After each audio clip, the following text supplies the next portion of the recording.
تماشاوان نێژە کۆمیسیۆنا هەفگرتنا نەتەوی براتی و دەمۆکراسیە ku di nava parlamentoya Tirkiyeyê ji bo pêvajoya çareseriyê hatiye avakirin û nûnerên gelek partiyan, piraniya partiyan tê de ne. Wê heftiya bê du civînan li ser hev li dar bixe. Roja sêşem û çarşemê dibe civîna çaremîn û pêncemîn wê saz bike. Komîsyon duan civînan de wê guh bide hinek sazî û kesayetan. Navê wan sazî û kesayetan ji aliyê partiyên siyasî ve berê ji bo komîsyonê hatibû pêşkêşkirin.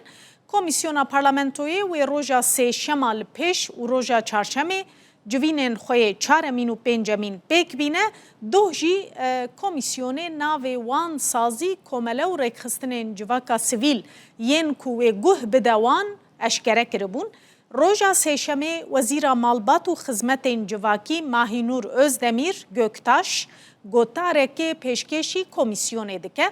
Piştre jî wê nûnerên komeleya kêmendamên şer, komeleya gaziyan û çend komeleyên din bêne guhdarkirin. Dirûniştina duyemîn ya civîna roja sêşemê de jî wê komîsyon guh bide koma dayîkên bi navê dayîkên Diyarbekirê. Di civîna pêncan ya komîsyonê de ku roja çarşema bê tê kirin, wê dirûniştina yekemîn de dayîkên şemiyê û dayîkên aştiyê amade bibin.